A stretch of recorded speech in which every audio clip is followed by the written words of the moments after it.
नमस्कार, मी रुशाली यादव सारंग। आता आपण बातम्या पाहणार आहोत विस्तारानं। जयंत पाटील माहितीमध्ये येणार होते म्हणून मंत्रिमंडळाचा विस्तार रखडला असं म्हटलेलं आहे संजय शिरसाट यांनी।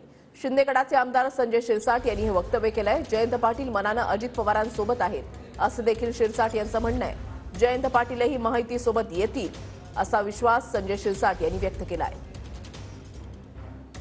आजही जयंत पाटील फक्त शरीराने तिकडे आहेत, मनाने अजितदादांबरोबर आहेत असं माझं मत आहे। राहिला विस्ताराचा प्रश्न ना, आमची जी माहिती आहे की ते येणार होते म्हणून विस्तार थांबला होता। कुणाबरोबर बैठक झाली होती आणि मग ते का आले नाही? येतील, काही आता त्यांना काही अडचणी आल्या असतील म्हणून ते आज विरोधात बोलून कधीतरी आपली साईड सेव्ह करायचा प्रयत्न करतात, पण ते येतील। त्यांना यायला जास्त वेळ लागणार नाही। अहो, त्या बैठकीला सुप्रिया सुळे नव्हती का? सगळंच होते ना। हे सर्व असताना घडलेला हा प्रकार आहे। परंतु आता अजितदादाच्या डोक्यावर कसं खापर फोडायचं हा प्रयत्न यांचा आहे। म्हणून चिंता करू नका, महाराष्ट्राला याची सर्वांना जाणीव आहे आणि त्यांना सुद्धा जाणीव आहे।